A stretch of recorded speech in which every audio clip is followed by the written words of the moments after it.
घंटे पहले ही ईशा ने रोते हुए सूरज से कहा था कि वह आकाश से शादी नहीं करना चाहती। उसने स्वीकार किया था कि उसका दिल आज भी सिर्फ सूरज के लिए धड़कता है। सूरज ने उससे एक वादा किया था, मैं तुम्हें इस मजबूरी की शादी से बचाऊंगा। अब वही वादा उसकी उम्मीद बना हुआ था। दूसरी तरफ आकाश जीत के नशे में था। उसे लग रहा था कि आज वह ईशा को हमेशा के लिए हासिल कर लेगा। फेर शुरू होने वाले थे। पंडित ने अग्नि के सामने दोनों को खड़े होने के लिए कहा। आकाश मुस्कुराते हुए आगे बढ़ा, लेकिन तभी मंडप के बाहर अचानक शोर सुनाई दिया। सभी लोगों की नजरें एक साथ दरवाजे की तरफ घूम गईं और अगले ही पल सूरज वहां दिखाई दिया। उसकी आंखों में गुस्सा था, उसके कदमों में आत्मविश्वास था और उसके चेहरे पर एक ही लक्ष्य साफ दिखाई दे रहा था, ईशा को बचाना। आकाश कुछ समझ पाता उससे पहले ही सूरज सीधे उसके सामने पहुंच गया। धड़ाम, एक जोरदार थप्पड़ पूरे मंडप में गूंज उठा। सन्नाटा छा गया। सभी लोग हैरान रह गए। आकाश लड़खड़ाकर पीछे गिर पड़ा। सूरज ने ऊंची आवाज में कहा, यह शादी नहीं हो सकती, ईशा मेरी पत्नी है। यह सुनते ही हर कोई चौंक गया। आकाश गुस्से में चिल्लाने लगा, लेकिन सूरज रुकने वाला नहीं था। उसने सबके सामने बताया कि उसने कभी ईशा को तलाक नहीं दिया। उनका रिश्ता आज भी कानूनी और पवित्र दोनों रूप से कायम है। ईशा की आंखों में उम्मीद लौट आई। उसे लगा कि आखिरकार उसकी जिंदगी बच गई। लेकिन तभी कहानी में एक नया मोड़ आया। ईशा ने खुद सूरज को रोक दिया। उसने कांपती हुई आवाज में कहा, नहीं सूरज, मुझे यह शादी करनी पड़ेगी। पूरा मंडप फिर से चौंक गया। सूरज ने हैरानी से पूछा, क्यों? तब ईशा ने बताया कि आकाश ने उसकी मां कावेरी को बंधक बना रखा है। अगर शादी नहीं हुई तो उसकी मां की जान खतरे में पड़ सकती है। यह सुनकर सूरज के चेहरे का रंग बदल गया। अब यह सिर्फ प्यार की लड़ाई नहीं थी, यह एक बेटी की मां को बचाने की लड़ाई भी बन चुकी थी। सूरज ने वहीं खड़े खड़े फैसला कर लिया, वह आकाश का सच उजागर करके रहेगा और अगर जरूरत पड़ी तो पूरी दुनिया से लड़ जाएगा। लेकिन उसे नहीं पता था कि आकाश पहले से ही एक खतरनाक खेल खेल चुका है और असली तूफान अभी बाकी था। मंडप में माहौल तनाव से भर चुका था। सूरज को लग रहा था कि अगर वह कावेरी को बचा ले तो सारी समस्या खत्म हो जाएगी, लेकिन आकाश उससे कई कदम आगे निकल चुका था। कुछ देर बाद सूरज अपने लोगों के साथ उस जगह पहुंचा जहां कावेरी के होने की सूचना मिली थी। वहां एक महिला बंधी हुई थी। पहली नजर में देखने पर कोई भी उसे कावेरी समझ सकता था। सूरज ने तुरंत उसे छुड़ाया और शादी वाले स्थान पर लेकर पहुंच गया। उसे लगा कि अब आकाश का खेल खत्म हो चुका है। लेकिन जैसे ही महिला को ईशा के सामने लाया गया, ईशा की आंखें फैल गईं। वह चिल्ला उठी, यह मेरी मां नहीं है। सूरज स्तब्ध रह गया। आकाश जोर जोर से हंसने लगा। उसे यही पल चाहिए था। उसने कहा, सूरज, तुम हमेशा भावनाओं में बह जाते हो। अब सूरज को समझ आया कि वह जाल में फंस चुका है, लेकिन उसने हार नहीं मानी। उसने तुरंत अपने सूत्रों को सक्रिय किया। घंटों की तलाश के बाद एक महत्वपूर्ण सुराग मिला। शहर से दूर एक पुरानी फैक्ट्री। कहा जा रहा था कि वहां कुछ संदिग्ध लोग लगातार आते जाते हैं। सूरज उसी समय वहां पहुंच गया। अंदर का दृश्य देखकर उसका खून खौल उठा। कावेरी सचमुच वहां कैद थी। उनके हाथ बंधे हुए थे, चेहरे पर चोटों के निशान थे, लेकिन उनकी आंखों में उम्मीद अभी बाकी थी। जैसे ही उन्होंने सूरज को देखा, उनकी आंखों से आंसू बह निकले। सूरज ने बिना समय गंवाए उन्हें आजाद कराया, लेकिन बाहर निकलते ही आकाश के गुंडों ने हमला कर दिया। एक भयंकर लड़ाई शुरू हो गई। सूरज अकेला था, लेकिन उसका इरादा मजबूत था। वह एक एक करके सभी गुंडों को हराता गया। आखिरकार वे कावेरी को सुरक्षित बाहर निकालने में सफल हो गया। उधर शादी के मंडप में हर कोई बेचैन था। ईशा को नहीं पता था कि उसकी मां जिंदा है या नहीं। तभी अचानक गाड़ियों का काफिला वहां पहुंचा। सूरज उतरा। उसके साथ कावेरी थी। ईशा अपनी मां को देखते ही दौड़ पड़ी। मां बेटी का मिलन देखकर वहां मौजूद कई लोगों की आंखें नम हो गईं। आकाश पहली बार डर गया। अब उसके पास कोई बहाना नहीं था। उसका सबसे बड़ा हथियार खत्म हो चुका था। ईशा ने अपनी मां को गले लगाकर रोते हुए कहा, अब मुझे किसी से डर नहीं लगता। सूरज ने उसकी तरफ देखा। उसकी आंखों में विश्वास था, लेकिन उसी समय आकाश ने एक और चाल चलने की कोशिश की। उसे एहसास हो गया था कि अगर आज वह नहीं बचा तो हमेशा के लिए खत्म हो जाएगा। इसलिए उसने अपने आखिरी दांव की तैयारी शुरू कर दी। और यह दांव इतना खतरनाक था कि उससे कई जिंदगियां खतरे में पड़ सकती थीं। कावेरी के सुरक्षित लौट आने के बाद आकाश का झूठ सबके सामने आ चुका था, लेकिन सूरज का गुस्सा अभी शांत नहीं हुआ था। उसे याद आ रहा था कि कैसे आकाश ने ईशा को डराया, उसकी मां का अपहरण कराया और उनकी जिंदगी को नरक बना दिया। आकाश भागने की कोशिश कर रहा था, लेकिन सूरज ने उसे पकड़ लिया। दोनों आमने सामने खड़े थे। मंडप अब युद्ध भूमि जैसा लग रहा था। गुस्से में सूरज ने आकाश को कई थप्पड़ और मुक्के मारे। आकाश जमीन पर गिर गया। सभी लोग सोच रहे थे कि अब सब खत्म हो जाएगा, लेकिन तभी सूरज की नजर मंदिर के पास रखे महादेव के त्रिशूल पर पड़ी। उसके अंदर वर्षों का दर्द उबल रहा था। उसने त्रिशूल उठा लिया। चारों तरफ सन्नाटा छा गया। आकाश डर से कांपने लगा। उसे पहली बार अपनी मौत सामने दिखाई दे रही थी। सूरज धीरे धीरे उसकी तरफ बढ़ा। हर कदम के साथ उसका गुस्सा बढ़ता जा रहा था। उसे लग रहा था कि अगर आज उसने आकाश को छोड़ दिया तो वह फिर किसी की जिंदगी बर्बाद करेगा। लेकिन तभी ईशा उसके सामने आ गई। उसने अपनी मां की चुनरी सूरज के सामने फैला दी। उसकी आंखों में आंसू थे। उसने कहा, अगर तुमने आज उसे मार दिया तो तुम और उसमें फर्क क्या रह जाएगा? यह सुनकर सूरज रुक गया। उसका हाथ कांपने लगा। कुछ पल पहले जो आदमी बदले की आग में जल रहा था, अब वह अपने प्यार की आवाज सुन रहा था। ईशा ने आगे बढ़कर उसका हाथ पकड़ लिया। मुझे तुम्हारा साथ चाहिए, तुम्हारी जेल नहीं। ये शब्द सूरज के दिल तक पहुंच गए। उसने त्रिशूल नीचे रख दिया। आकाश को लगा जैसे उसे नई जिंदगी मिल गई हो। लेकिन उसकी राहत ज्यादा देर तक नहीं टिकने वाली थी, क्योंकि इस बार सूरज कानून के रास्ते पर चलने वाला था। पुलिस पहले ही वहां पहुंच चुकी थी। सूरज ने सारे सबूत पुलिस को सौंप दिए। आकाश को हथकड़ी लगा दी गई। जब पुलिस उसे ले जा रही थी तब भी वह सूरज और ईशा को घूर रहा था। उसकी आंखों में हार नहीं थी, वह सिर्फ बदला था। उधर पहली बार सूरज और ईशा ने राहत की सांस ली। उन्हें लगा कि उनकी लड़ाई खत्म हो गई। लेकिन असली कहानी तो अब शुरू होने वाली थी, क्योंकि जेल की सलाखों के पीछे बैठा आकाश एक ऐसा फैसला लेने वाला था जो पूरी जिंदगी बदल देता। आकाश की गिरफ्तारी के बाद पूरे परिवार में खुशी का माहौल था। गेवारो देख मण गे विवे डे बे खाऊ जुनछी। लेकिन एक सवाल अभी भी बाकी था। क्या सूरज और ईशा आखिरकार एक हो पाएंगे? ईशा ने पहली बार सबके सामने अपना दिल खोलकर रख दिया। उसने स्वीकार किया कि उसने हमेशा सिर्फ सूरज से प्यार किया। आकाश के साथ उसका रिश्ता मजबूरी था। सच्चाई सुनकर हर कोई भावुक हो गया। ताई माँ की आंखों से आंसू बहने लगे। उन्हें हमेशा विश्वास था कि सूरज और ईशा एक दूसरे के लिए बने हैं। सूरज भी भावुक हो गया। उसे एहसास हुआ कि ईशा ने उससे दूर रहकर कितना दर्द सहा है। फिर वह पल आया जिसने पूरी कहानी बदल दी। सूरज ने सबके सामने सिंदूर उठाया। ईशा हैरानी से उसे देख रही थी, और अगले ही पल सूरज ने उसकी मांग में सिंदूर भर दिया। पूरा माहौल तालियों और खुशी से गूंज उठा। ईशा की आंखों में खुशी के आंसू थे। उसे लगा जैसे उसका वर्षों पुराना सपना पूरा हो गया। सूरज ने उसका हाथ पकड़कर कहा, अब कोई ताकत हमें अलग नहीं कर सकती। उस दिन पहली बार दोनों ने खुलकर मुस्कुराया। लेकिन खुशी ज्यादा दिनों तक टिकने वाली नहीं थी, क्योंकि जेल में बैठा आकाश यह खबर सुन चुका था। उसका गुस्सा पागलपन में बदल गया। वह हर रात यही सोचता कि कैसे सूरज से उसकी खुशियां छीनी जाएं। उधर सूरज एक नई जिंदगी शुरू करने की कोशिश कर रहा था। आईएएस अधिकारी बनने के बाद उसकी जिम्मेदारियां बढ़ चुकी थीं, लेकिन वह ईशा के साथ समय निकालने की कोशिश करता। दोनों मंदिर जाते, भविष्य के सपने देखते। उन्हें लगता कि अब सब कुछ ठीक हो चुका है, लेकिन दूर कहीं कोई उनकी खुशियों को खत्म करने की योजना बना रहा था। और जल्द ही वह योजना उनके जीवन में एक नए तूफान की शुरुआत करने वाली थी। क्या किसी की हार उसे और ज्यादा खतरनाक बना सकती है? आकाश इसका सबसे बड़ा उदाहरण बनने वाला था। जेल की सलाखों के पीछे बैठा आकाश शांत दिखाई देता था, लेकिन उसके दिमाग में लगातार योजनाएं चल रही थीं। वह मानने को तैयार नहीं था कि ईशा हमेशा के लिए उससे दूर हो चुकी है। इसी बीच सूरज को एक महत्वपूर्ण फाइल मिली। उस फाइल में कुछ ऐसे नाम दर्ज थे जिनका संबंध बड़े अपराधों से था। जांच शुरू हुई और धीरे धीरे सामने आया कि आकाश सिर्फ एक मोहरा था। उसके पीछे एक बड़ा नेटवर्क काम कर रहा था। जब सूरज ने और गहराई से जांच की तो कई चौंकाने वाले तथ्य सामने आए। फर्जी कंपनियां, काले धन का कारोबार, अवैध सौदे, और इन सबके तार शहर के प्रभावशाली लोगों से जुड़े हुए थे। ईशा भी इस मिशन में उसका साथ देने लगी। दोनों दिन रात सबूत जुटाने में लग गए, लेकिन जितना वे सच के करीब पहुंचते, खतरा उतना ही बढ़ता जाता। एक रात सूरज को एक अज्ञात नंबर से कॉल आया। आवाज आई, अगर जांच जारी रखी तो तुम्हारी खुशियां छीन ली जाएंगी। सूरज समझ गया कि दुश्मन डर चुका है, लेकिन उसने पीछे हटने से इनकार कर दिया। उधर जेल में आकाश अपने पुराने साथियों से संपर्क बना चुका था। वह बाहर निकलने की तैयारी कर रहा था। कुछ दिनों बाद अदालत में पेशी के दौरान अचानक हंगामा मच गया। पुलिस की गाड़ी पर हमला हुआ और अफरा तफरी के बीच आकाश फरार हो गया।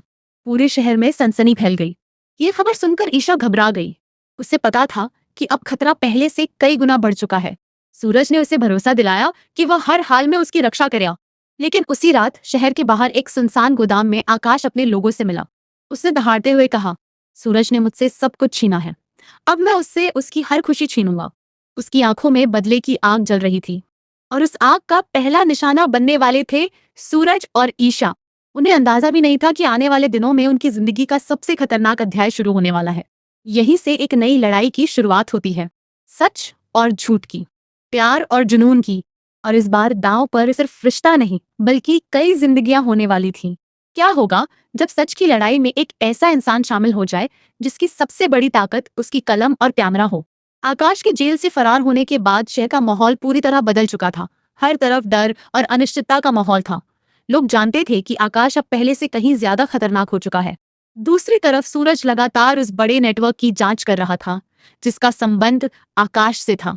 लेकिन जितना वह आगे बढ़ता उतनी ही नई मुश्किलें उसके सामने खड़ी हो जाती। कई गवाह अचानक गायब हो रहे थे, कुछ लोग बयान देने से पीछे हट रहे थे। ऐसा लग रहा था जैसे कोई बहुत ताकतवर व्यक्ति पर्दे के पीछे से सब कुछ नियंत्रित कर रहा हो। एक शाम सूरज अपने ऑफिस में बैठा फाइलें देख रहा था, तभी उसके दिमाग में एक नाम आया, रोहन। रोहन उसका पुराना दोस्त था और शहर का मशहूर खोजी पत्रकार भी। उसने अपने करियर में कई बड़े घोटालों का पर्दाफाश किया था। बड़े बड़े नेता और कारोबारी उससे डरते थे क्योंकि वह सच को सामने लाने के लिए किसी भी हद तक जा सकता था। अगली सुबह सूरज सीधे रोहन के ऑफिस पहुंचा। रोहन उसे देखते ही कहा, लगता है मामला बहुत बड़ा है, वरना तुम यहाँ नहीं आते। सूरज ने बिना समय गंवाए सारी फाइलें उसके सामने रख दी। रोहन एक एक दस्तावेज पढ़ता गया और उसके चेहरे के भाव बदलते गए। ये सिर्फ आकाश का मामला नहीं है, उसने गंभीर स्वर में कहा। मैं भी यही सोच रहा हूँ, सूरज बोला। रोहन ने कुछ तस्वीरें और बैंक रिकॉर्ड निकाले। उनमें कई नाम ऐसे थे जिन्हें शहर के सम्मानित लोगों में गिना जाता था। अगर ये सच है तो पूरा शहर हिल जाएगा। सूरज ने कहा, मुझे तुम्हारी मदद चाहिए। रोहन मुस्कुराया। सच की लड़ाई में मैं हमेशा तुम्हारे साथ हूँ। उस दिन से दोनों ने मिलकर काम शुरू कर दिया।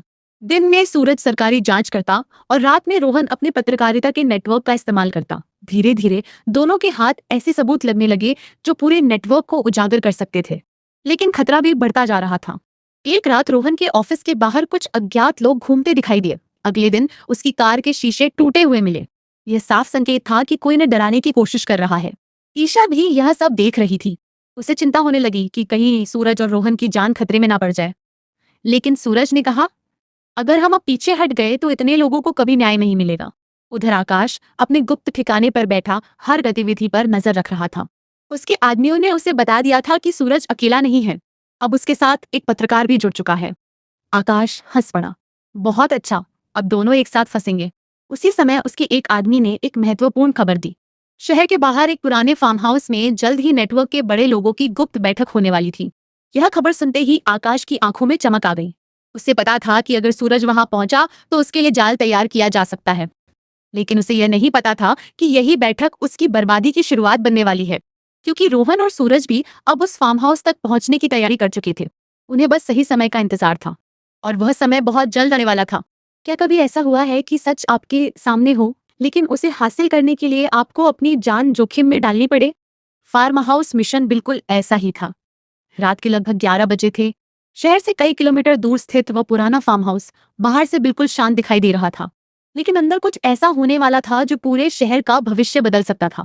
सूरज और रोहन अपनी गाड़ी दूर खड़ी करके पैदल आगे बढ़े। दोनों ने काले कपड़े पहन रखे थे ताकि अंधेरे में कोई उन्हें पहचान ना सके। फार्म हाउस के चारों तरफ सुरक्षा के लिए हथियारबंद लोग तैनात थे।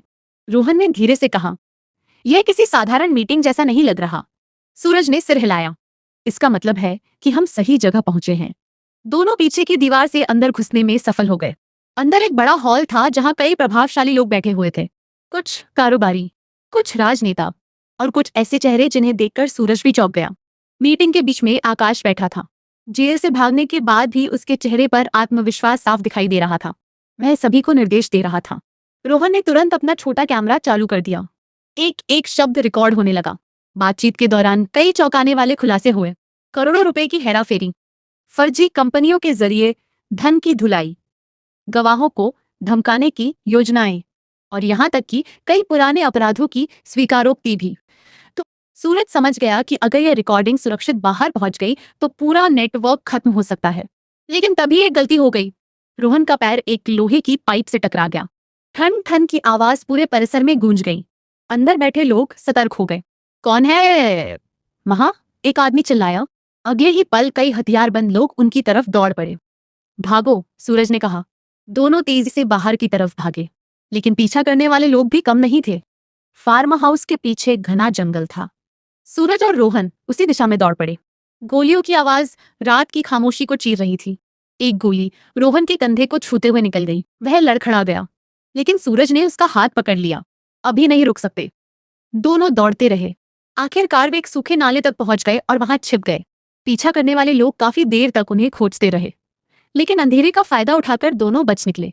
सुबह होने से पहले वे सुरक्षित स्थान पर पहुंच गए। रोहन घायल था, लेकिन उसके चेहरे पर मुस्कान थी। रिकॉर्डिंग सुरक्षित है। यह सुनकर सूरज ने राहत की सांस ली। उन्हें लगा कि अब खेल खत्म होने वाला है। लेकिन उसी समय एक और खबर मिली। ईशा का फोन लगातार बंद आ रहा था। पहले तो सूरज ने सोचा कि शायद नेटवर्क की समस्या होगी, लेकिन कुछ देर बाद उसके फोन पर एक वीडियो आया। वीडियो देखकर उसके पैरों तले जमीन खिसक गई। ईशा एक अंधेरे कमरे में बंधी हुई थी। उसकी आंखों में डर साफ दिखाई दे रहा था और कैमरे के सामने खड़ा था आकाश। वह मुस्कुरा रहा था। उसने कहा, सूरज, तुमने मेरा खेल बिगाड़ने की कोशिश की है। अब मैं तुम्हारी सबसे बड़ी कमजोरी अपने पास लेकर बैठा हूं। वीडियो वहीं खत्म हो गया। सूरज की मुट्ठियां भींच गईं। उसकी आंखों में गुस्सा और चिंता दोनों दिखाई दे रहे थे। रोहन ने धीरे से पूछा, अब क्या करोगे? सूरज ने बिना एक पल गंवाए जवाब दिया, अब यह सिर्फ जांच नहीं रही, अब यह ईशा को बचाने की लड़ाई है। उसे नहीं पता था कि आने वाले कुछ घंटे उसकी जिंदगी की सबसे खतरनाक परीक्षा बनने वाले हैं, क्योंकि आकाश ने इस बार ऐसा जाल बिछाया था जिसमें फंसकर कोई भी वापस नहीं लौटता। और यहीं से शुरू होता है कहानी का सबसे रोमांचक अध्याय। क्या होगा अगर जिस इंसान को बचाने के लिए आपने पूरी दुनिया से लड़ाई लड़ी हो, वही अचानक दुश्मन के कब्जे में पहुंच जाए? सूरज के लिए यही सबसे बड़ा डर था। जब उसने आकाश द्वारा भेजा गया वीडियो देखा तो कुछ पल के लिए उसकी सांसें थम गईं। वीडियो में ईशा एक अंधेरे कमरे में बंधी हुई थी। उसके हाथ रस्सियों से जकड़े हुए थे और चेहरे पर डर साफ दिखाई दे रहा था, लेकिन फिर भी उसकी आंखों में एक विश्वास था कि सूरज उसे बचाने जरूर आएगा। आकाश कैमरे के सामने खड़ा मुस्कुरा रहा था। सूरज, इस बार खेल मेरे हाथ में है। अगर ईशा को जिंदा देखना चाहते हो तो पुलिस को दूर रखो। वीडियो खत्म हो गया।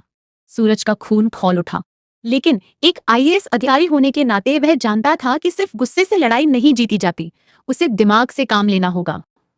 रोहन ने तुरंत वीडियो का तकनीकी विश्लेषण शुरू किया। उसने बैकग्राउंड की आवाजों को अलग किया। कुछ मिनटों बाद उसे एक महत्वपूर्ण सुराग मिला। वीडियो के पीछे से ट्रेन की आवाज आ रही थी। साथ ही एक पुराने कारखाने की मशीनों जैसी ध्वनि भी सुनाई दे रही थी। सूरज ने तुरंत अपनी टीम को सक्रिय कर दिया। पूरे शहर और आसपास के इलाकों में ऐसे स्थानों की सूची तैयार की गई जहां रेलवे ट्रैक के पास पुराने गोदाम या फैक्ट्रियां मौजूद थीं। उधर ईशा को लगातार धमकाया जा रहा था। आकाश बार बार उसे समझाने की कोशिश कर रहा था कि वह सूरज को छोड़ दे। अगर तुम चाहो तो सब खत्म हो सकता है, आकाश बोला। लेकिन ईशा ने उसकी आंखों में देखते हुए कहा, तुम प्यार नहीं करते, तुम सिर्फ मुझे पाना चाहते हो। प्यार और जुनून में यह फर्क होता है। ये सुनकर आकाश बौखला गया। उसने मेज पर रखा सामान फेंक दिया। लेकिन ईशा नहीं डरी। उसे पता था कि डर दिखाना आकाश की जीत होगी। इधर सूरज को आखिरकार एक संदिग्ध जगह का पता चल गया। शहर से बाहर एक बंद पड़ी औद्योगिक फैक्ट्री। वर्षों से वहां कोई आधिकारिक गतिविधि नहीं हो रही थी, लेकिन हाल ही में कुछ संदिग्ध लोगों की आवाजाही देखी गई थी। सूरज ने पुलिस टीम तैयार की। हालांकि उसने ऑपरेशन को गुप्त रखा ताकि आकाश को भनक न लगे। आधी रात के बाद पुलिस की कई गाड़ियां फैक्ट्री के आसपास पहुंच गईं। सूरज खुद ऑपरेशन का नेतृत्व कर रहा था। जैसे ही टीम अंदर बढ़ी, उन्हें हथियारबंद लोगों ने घेर लिया। गोलीबारी शुरू हो गई। चारों तरफ अफरा तफरी मच गई। सूरज अपनी टीम के साथ अंदर घुसता गया। उसे सिर्फ एक चीज दिखाई दे रही थी, ईशा। इसी बीच एक कमरे के अंदर ईशा ने भी बाहर हो रही हलचल सुन ली। उसे एहसास हो गया कि सूरज आ चुका है। उसकी आंखों में उम्मीद की चमक लौट आई, लेकिन आकाश ने तुरंत उसे पकड़ लिया। अगर मैं हार गया तो तुम्हें भी साथ लेकर जाऊंगा। ईशा ने पूरी ताकत से उसका विरोध किया। उधर सूरज एक एक दरवाजा तोड़ता हुआ आगे बढ़ रहा था। आखिरकार वह उस कमरे तक पहुंच गया जहां ईशा को रखा गया था। दरवाजा खुला। दोनों की नजरें मिली। कई दिनों का डर और दर्द एक पल में सामने आ गया। लेकिन तभी आकाश ने ईशा के सिर पर बंदूक तान दी। पूरा माहौल थम गया। एक कदम और आगे बढ़े तो ईशा को गोली मार दूंगा। सूरज रुक गया। उसे धीरे से कहा, यह तुम्हारी आखिरी गलती होगी आकाश। कुछ सेकंड तक सन्नाटा रहा। फिर अचानक ईशा ने साहस दिखाया। उसने आकाश का हाथ झटका। बंदूक नीचे गिर गई। बस यही मौका था। सूरज बिजली की तरह आगे बढ़ा। दोनों के बीच भयंकर संघर्ष शुरू हो गया।